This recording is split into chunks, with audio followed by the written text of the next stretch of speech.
Welcome to the Hope on the Hard Road podcast, where you and your family can find community, find encouragement, and find hope for the road ahead. Trust your gut. Our instincts as parents are there for a reason. And I think for the longest time, I tried to just either do what, the books were saying or other people were saying. And if I had been a little bit more truer to myself and listened to myself, I probably would have gotten there faster. Right now, if you're anything like I was, you're probably worried about both your child, you're worried about your marriage, and you're worried about yourself. And like, am I going to be happy? You think like, okay, is this ever going to be okay again? And I would say to people, particularly dads that I've talked to, absolutely, like you may be unhappy 15 years from now, but don't blame it on your daughter. Before we get started today, we wanted to take a moment to let you know about some amazing events coming up. Ladies, join us for Mom's Day Out 2026 in beautiful San Diego, California. This life-giving conference is uniquely designed for moms of children with special needs and the circle of women supporting them. It is your invitation to step away from the demands of caregiving, breathe deeply, and be reminded that you are not alone. So bring your circle of friends, your bestie, a sister, or another mom walking this road with you, and come experience everything that Mom's Day Out 2026 has to offer. Hey everybody, welcome back. You are going to love the replay of this episode. We have Angela O'Brien of the Especially Organized podcast, joined by her husband, Mike. Ladies, Angela will also be one of our speakers at this year's Mom's Day Out conference. So grab your one-day or full weekend tickets today. This is going to be another fun and heartfelt episode in our marriage and family series that you won't want to miss. Angela and Mike have been married for 27 years and live in Texas and have 2 adult children, with a daughter diagnosed with Down syndrome. Having just celebrated World Down Syndrome Day on March 21st, we talk about advocacy, marriage and parenting, and so much more. Eric and I really enjoyed connecting with these two and found that we had an amazing amount of similarities in this stage of life. Let's listen in to our conversation with Angela and Mike O'Brien. Hey, Angela and Mike, we are so happy to have you guys on the podcast today. Thank you for having us. Yeah, thank you. You bet. Why don't you tell us a little bit about your story, having kids and so forth like that? We met working together. We were both sales reps for a paper company in an office. So we were the original Pam and Jim from The Office. And we got engaged while we were in grad school. And then a few years later, we had our first child, our son, Dan, and he is now a college graduate. And then our daughter, Casey, was born 2.5 years later. And she was born with Down syndrome. And so she's almost 21 and she still lives with us most of the time. And I was a stay-at-home mom for a long time until a few years ago when I was really feeling the itch to start to do something more. And so I started doing professional organizing. And now I host a podcast for families of kids with special needs to help them get organized, help them with just kind of setting up routines, just trying to make life a little bit easier for families of kids with special needs. Yes, you do. And we were honored to be on that podcast. Yes. Phenomenal job. It's such a great resource. Those early years after diagnosis, what did that look like for you guys? And especially, were there differences, do you think, between the way you handled it as a man, as a woman, as a dad, as a mom? What was that like for you guys? We'd love to have you guys share. Yeah, so we did not know she was going to have Down syndrome. Mm-hmm. It was in fact, as Angie probably mentioned to you all last time you talked, she sort of had a mother's instinct right away that she had something going on. I did not, so I left the hospital to go home and pick up my son. And I'm actually not a football watcher at all, but for some reason I'm like, I think I'll turn on the football game. So I'm sitting downstairs having a ham sandwich and a Coke and watching a Notre Dame football game. And the doctor calls me and says, you need to get back here. So it was probably not the ideal process. No, it wasn't. Yeah. I think he had just, he had gone to pick up our son who was staying with some friends and to get him home for a nap. And then he was going to come back up. We thought everything was fine. And the doctor came in and told me, and I was there by myself. So that was any doctors out there, that's not recommended. But anyway, so it was like, we both remember that day like it was yesterday, but I think it was, I would say we did kind of process it a little differently. Like, I sunk into a depression, like full on, I think for several months. Yep. But I think the important thing for listeners to remember is that that was 20 years ago, and the amount of information out there was nothing like what it is today. And so I had had no experience with people with intellectual disabilities. So I had no concept of what our life was going to be like, what she was going to be like. And I think those that are living that out today, they have a lot more resources. They have a lot more ways to experience people with intellectual disabilities, either in their lives or on social media, to see all the fun stories that are happening. Like, there's so much more inclusivity. We have a long way to go, but there's a lot more. And so I think that that will be better for them. But for me, it was hard. It was really hard. It was difficult for me as well. Although I would say, for me, I think because we knew she was going to be a girl, so Angela said I had this idea of like, okay, I'm finally getting a daughter. I'm not going to have this crazy little boy running around all the time, driving me insane. So I'm going to have this cute little girl, and we're going to do all these things. We're going to do all this mother-daughter stuff. So I think the initial shock for her was more dramatic than it was for me. And so I was a little more, while I was just as I would, in the reality is I was devastated by it. I'm not now, but I was then. I was much more concerned about kind of the family than like Casey individually. So I was processing it, I think, more in terms of had a lot of depression over it. Fortunately, Casey had no real serious medical problems, but she didn't kind of thrive right away. So we were literally like weighing her every 2 hours to make sure she was getting away. In fact, we moved the first time. We had this notebook of like hour after hour after hour of her weight.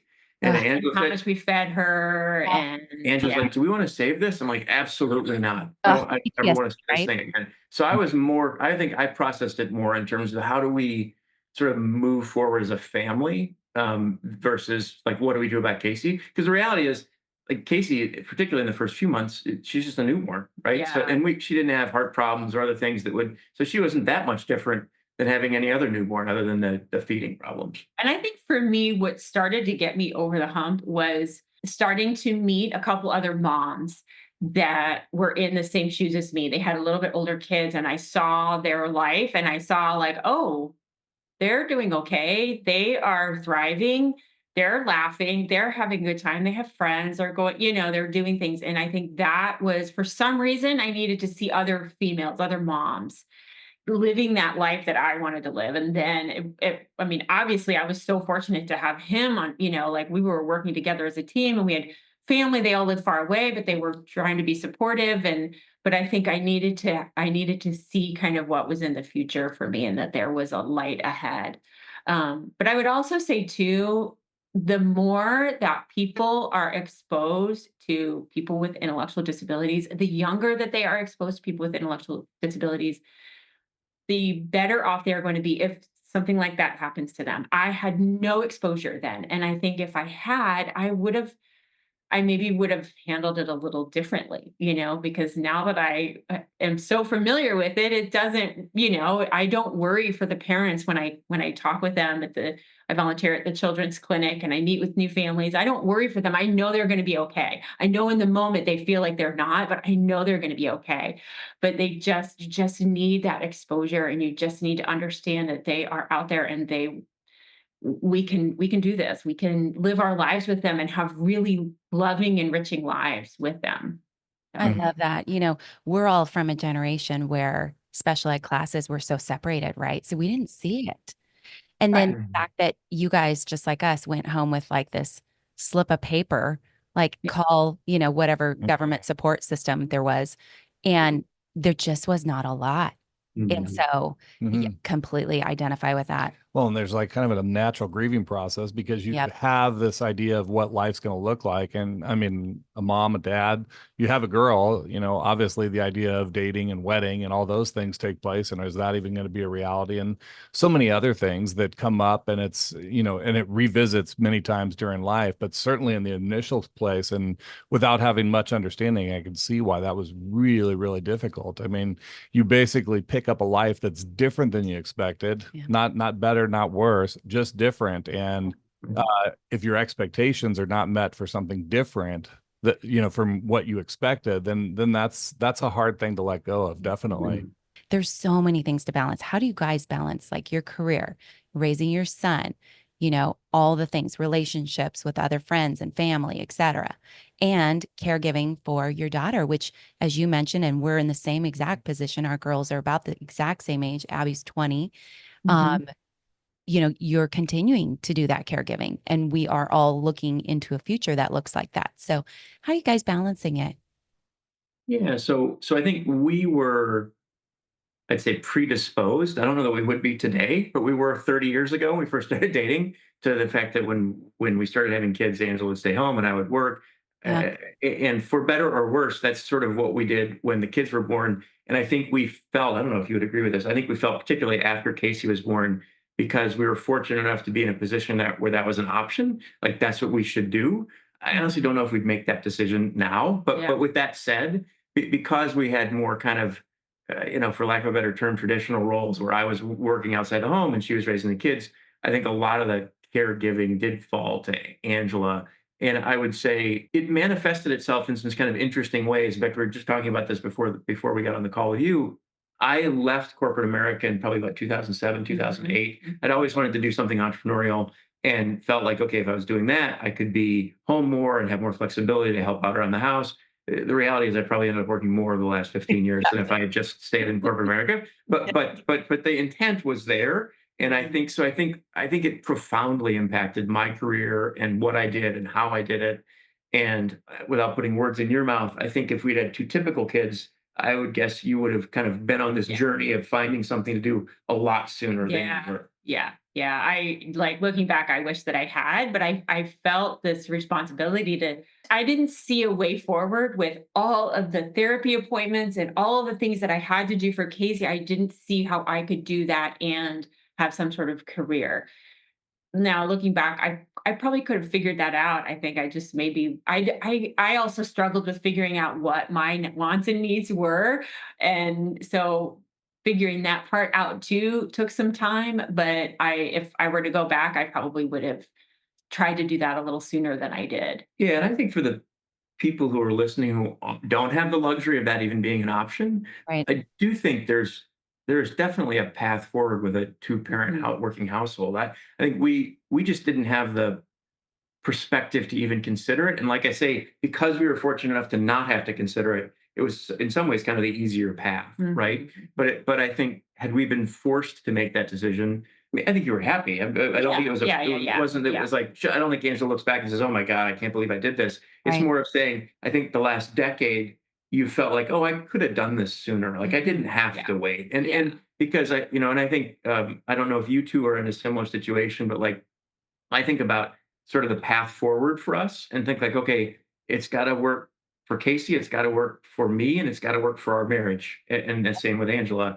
And like that's a balancing act. Like there isn't, and if you sort of optimize for only one of those variables, it's not going to work in the end. And we know families who are doing any one of those things. Like everything's about the child, or everything's about the marriage, or everything's about one of the people. And I don't think it's a great way to do it over decades. Yeah, Yeah. exactly. I mean, that's one thing we want to speak to. This episode is about marriage. And so, how do you guys find time, carve out time just for your marriage? Well, I will say it's a little easier now, and we also have a child. I mean, she's an adult now. That she likes to be in her room. So she likes to be little Miss Independent versus I have some very good friends whose kids are like, they would be sitting right here wanting to talk, like, or say things or like be really involved. So we have a little bit of leeway when she's up in her room hanging out. We can hang out. We can he'll cook and I'll hang out with him and then I'll clean. We do make time to talk during those times where it's just like we're doing other things, but we try to like make use of that time like together.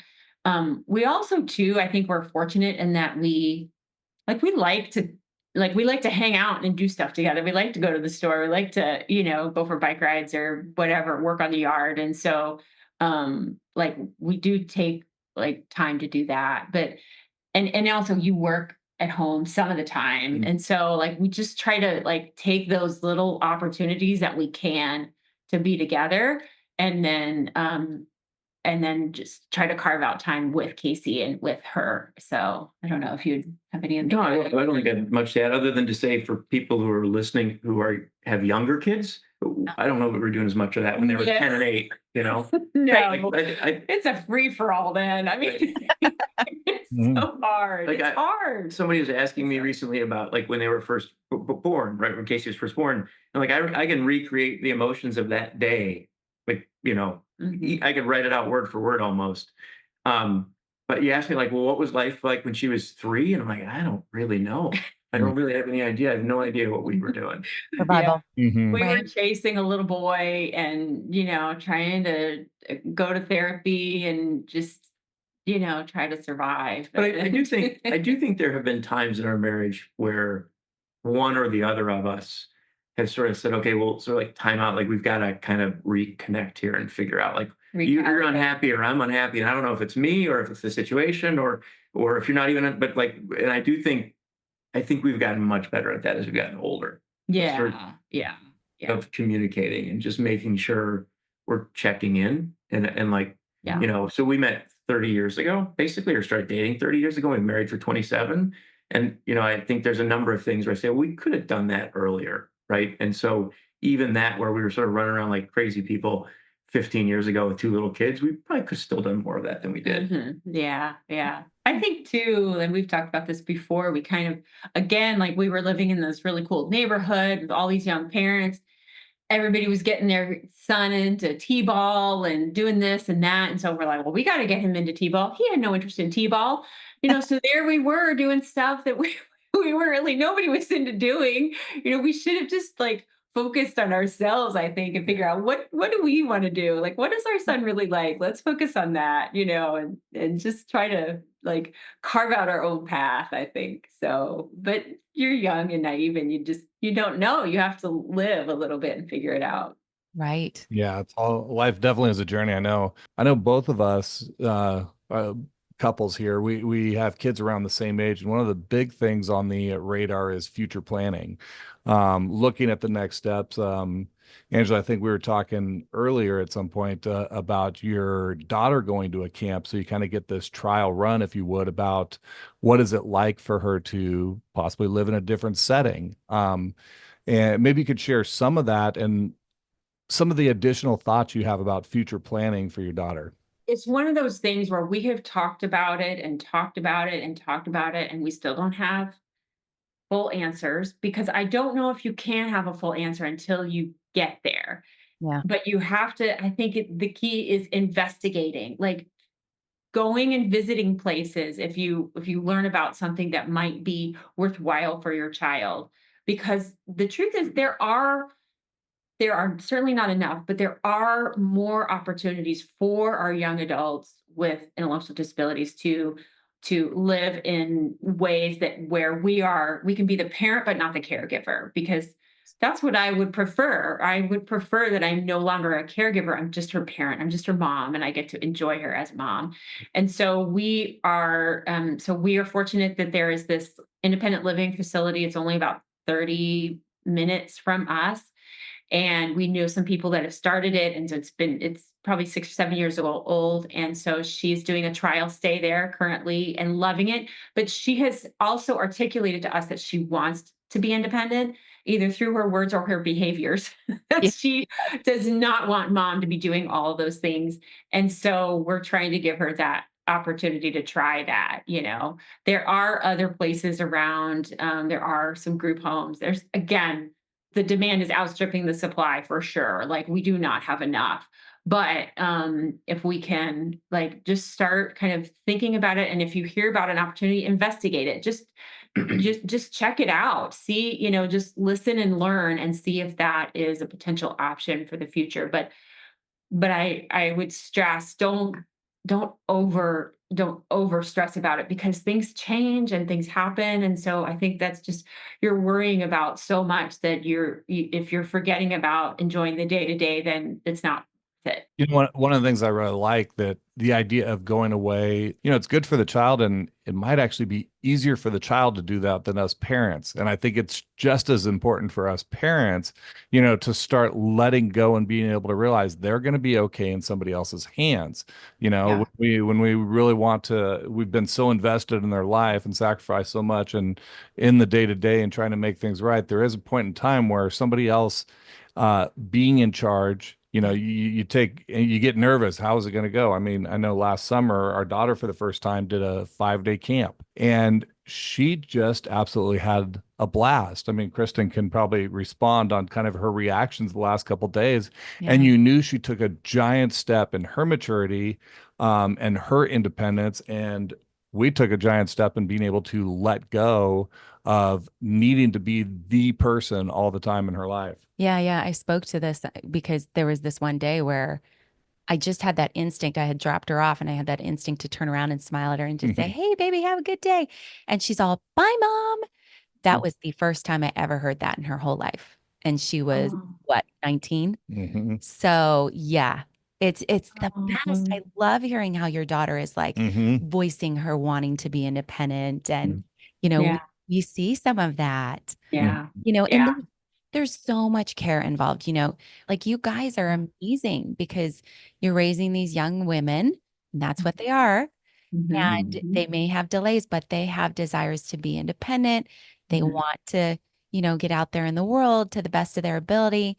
And, it's just amazing what sweet relationships you guys have with your daughters. Yeah, I feel very fortunate. I mean, I don't know what it's like to raise a typical daughter, Yeah. so I don't have any perspective there. Hmm. But I would say Casey and I have a pretty good relationship. Mhm. I do think we have an easier relationship, just like typical daughters and their moms. I think Angela and Casey like, just because she's got a low IQ has nothing to do with the confrontation between these two. They go at each other just like typical moms and daughters. And so I do feel like in some ways it's an easier relationship a lot of times. Yeah. I was speaking with someone a couple months ago, and she is maybe 10 years younger than me. And she has an intellectually disabled brother, and her parents, who are later in life, are caring for this. And she will then, once they are no longer able to, will take over. And she was telling me how she is completely unprepared, Right. and she was worried about it. So I was giving her a little bit of advice. And so I would tell those listeners that was an eye opener for me, Yes. along with a couple other things, and that is that we may. I love to be with my daughter, but I know that there is. Hopefully, she will outlive us. I mean, I don't hope that, but at the same time, I do what the alternative I would rather not have. So if she's going to live us, we need to set something up so that she is able to live in a situation that is comfortable for her and for her support team or whatever without us. And so that is why we have been thinking about trying some of these situations. And so I would just tell parents, like, if it's like, oh, I just want to live with them forever, which is awesome, but having that plan in place and being able to consider the inevitable, which we don't like to talk about, but I do think we need to. I think we need to bring that up, and we need to be prepared for it. So I just wanted to bring that up because I feel passionate about this. No, I love that. We were definitely wanting to come back to this because the other thing is we're preparing our other child, the Mm. sibling, Yeah. right? Both of us have Right. sons. And so what are you guys seeing with that in your situation? How are you preparing for that inevitability that Mhm. they will have, to some extent, some responsibility there? And Mhm. also you want them in their lives, right? As a Mhm. sibling. Mhm. So yeah. Well, Yeah. and maybe speak to the relationship between the two of Yeah. them too. First, on just sort of the structure of it all, I think we've gotten started on things like, setting up a special needs trust, the sort of infrastructure that would be in place in what is hopefully the unlikely event that we, don't die at 55, both of Right. us. But having that in place so that if something did happen with all the trauma that would be involved for our typical son, he at least has the infrastructure in place to kind of get her set up for success as she would now be entering adulthood without parents, to the best of her ability. And we always say to him, we want you to be, if something happens to us, you'll be responsible for Casey, but we don't expect you to be her caregiver. Yes. That's not fair to you Day-to-day caregiver. as a Yeah. 23-year-old that you'd be having your adult sister with you for the rest of your life. And I realize some people don't have that luxury, but so that's a very fortunate thing to be in that position to do that. Um, and then more on the relationship side, as you were asking about, they have a really good relationship. I would think it's a little bit in transition, though. So Mhm. Dan got home from UCLA last week. He graduated 2 weeks ago, I guess. Mhm. Took a bit of a road trip and was here with a friend. And they decided to run down to Waxahachie and see her for lunch. And he was kind of amazed at how grown up she had gotten. Mhm. Oh, And he said he's like, I we're sitting there in the cafeteria kind of area, and she said goodbye, and she just walks away, and he's sort of like, that never like he doesn't ever just let her walk away from him for anything, right? Because usually when it's the two of them, he's in charge of He's in her. charge of her. Yeah. So I think Mhm. he's learning to navigate this relationship. And the reality is, set aside COVID for a second, what a mess that was. He's been gone for the most of the last 4 years. So he's really grown and isn't part of a day-to-day household anymore either. So I think he's still figuring out how he fits into this, table for three metaphors I used earlier, and what he does when it's just the two of them, because I think he genuinely wants to connect with her as a brother as much as he can. He said, we asked him one time, I think you asked him on your podcast, like, is there anything he feels like he missed when Dan was on Yeah. yours? And mm, and this was a surprise to me. I did not have know he felt this way, but he's like, I really wish I had a typical sibling as well, because I feel like I missed out on that relationship. And so I think I forget sometimes. You had two sisters. I had a sister and a brother. That he doesn't know what it's like to have a peer that's also a sibling. Mhm. So that's a long-winded way of saying I think he's got a great relationship with her, and I think he's also figuring out what it means to have an adult intellectually disabled sibling. And Mhm. Because he's been gone and he's now seeing that she's grown, she's changed, and he hasn't been the one, like, he commented, I couldn't understand a word that she was saying. He could always understand all of her better words, than us. better than us. He felt like he was always the closest to her. Well, now that he's been gone, he doesn't feel like that anymore. And so he's like, I kind of miss that. So he wants to travel, he wants to live other places, but I think he has said, I want to come back and I want to eventually be closer to her and be, in her life more. So I think, but he's trying to figure that out. It's hard. So And I yeah. think for anybody who has listening that has younger siblings, he didn't feel that way when he was 10. So just No. they sort of Yeah. set people's mind at ease if they've got, disabled children and typical children and they're at each other's throats. Like this Yeah. sort of a lot of what's going on is he's 23, she's 20, they're just grown up. Mhm. sounds like Mhm. you guys got away for a little bit recently.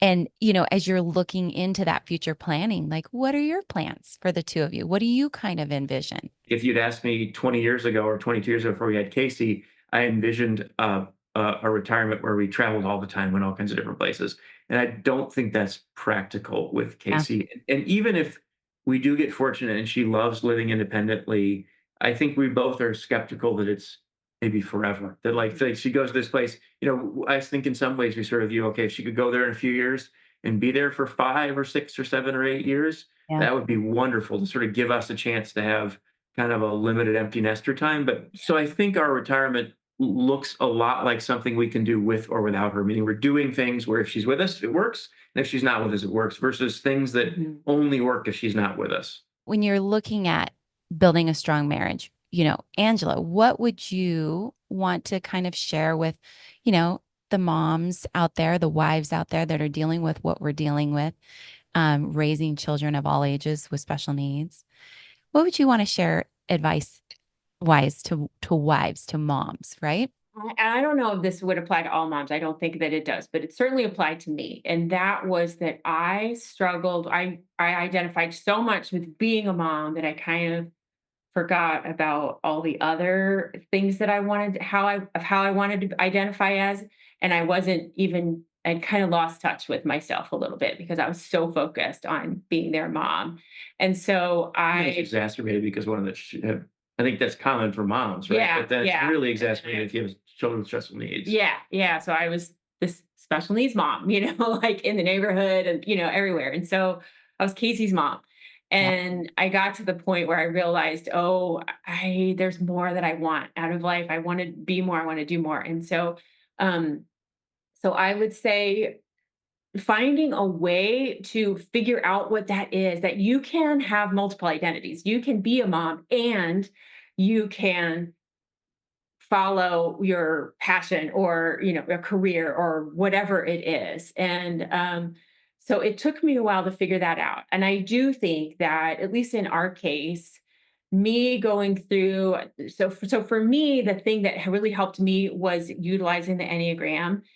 It's a personality framework that helped me kind of understand like who I was and what my motivations were. And it made me realize I really need to figure out what my wants and needs are so that I can tell him what they are and so that I can articulate those and so that I could go after those. And so I highly recommend the Enneagram. I think it's a really, really good tool for yourself, for relationships. But if it's not that, then finding some way to kind of figure out what your desires and needs are, even beyond being a mom, and being able to articulate that. And then because I think that helps. I think that's helped you be a better partner to me and me be a better partner to him. So Taking this question to you, Mike, like what type of things have you invested for your marriage? Maybe said no to in your career in order to better equip your family for the life ahead that you guys have been doing and so forth. Yeah, that's a great question. I don't know that I have a great answer. So I would say on the career side, I very much tried to do things that would give me the freedom to be around if I needed to be. And while I think you and I often sort of say I've ended up working probably harder than I would have if I had stayed in corporate America, I think when it really mattered, I did have that time. Like when I really needed to be home or be around. Whereas before in my sort of first 20 years of my career, first 15 years of my career, I was just often gone, right? I was often, in fact, I think she liked that. I think she, a couple nights a week. one night a week. No.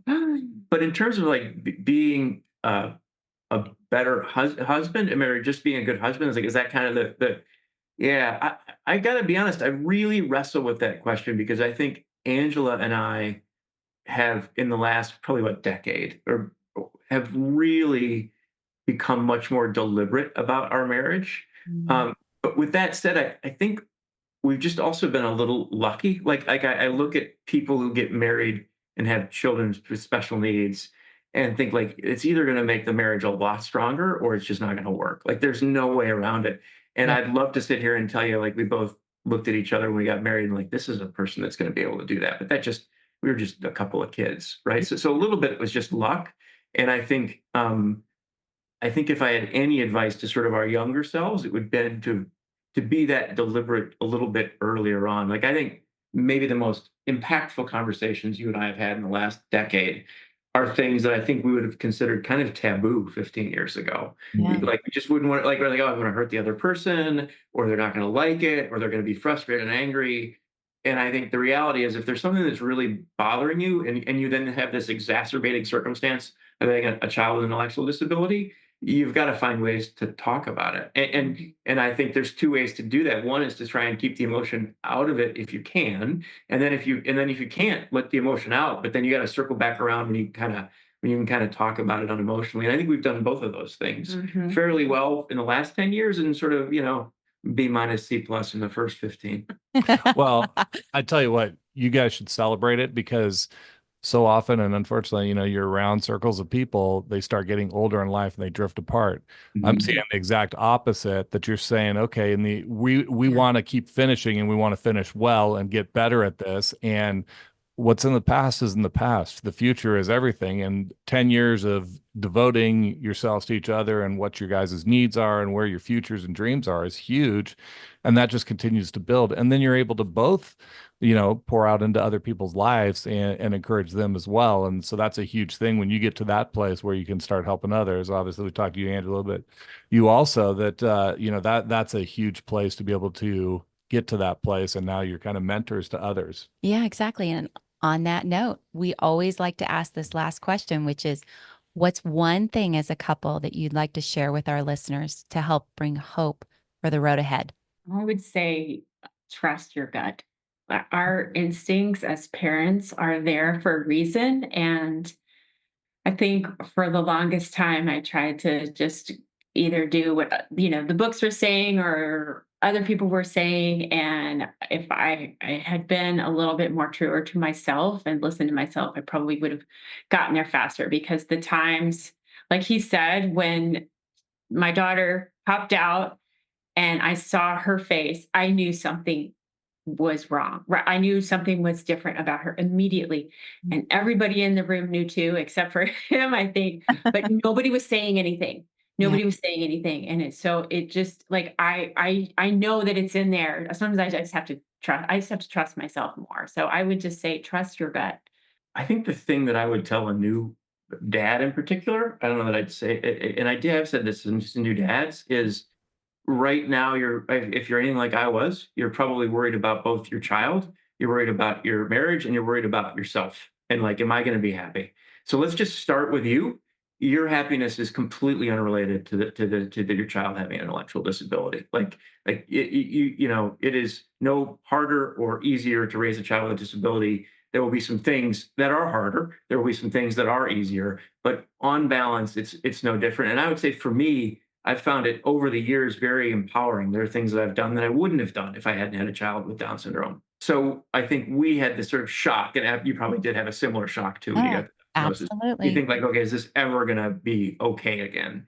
And I would say to people, particularly dads that I've talked to, absolutely, like you may be unhappy 15 years from now, but don't blame it on your daughter. Like that's your problem. And I said it kind of that blatantly to them. If you like surfing, surf. If you like biking, bike. If you want whatever it is you like doing, you got to do that. It's not going to stop you from doing that. Mhm. So good, Mike. Seriously, so good. And I just think that puts the I don't want to say responsibility, but really it is on the individual to say, this is different. This isn't what I pictured it was going to look like, but own your life. Be okay. Own your life. We're going to all be okay. There is a way forward. I just need to proactively seek it. And get rid of that selfishness. And I just qualify. I don't say that to brand new dads, but what I said to them, just be open to the possibility that this is your happiness is not going to be in any way related to the fact that you have a child with Down syndrome. I save the more harsher talk for later years. But see, again, your mentoring of families, couples coming behind you, beautiful, so beautiful. Well, and these kids make us better people. I mean, without a doubt, I feel that, especially men, but women too. Yeah. All of us. Oh boy, you guys, thank you so much for coming on. This was so fun just to talk couple to couple, during our series about marriage and family. And wow, we're just blessed to have you guys on. Yeah, thanks a lot. Thank you so much, Thanks guys. So much. Really appreciate it. Yeah. Thank you.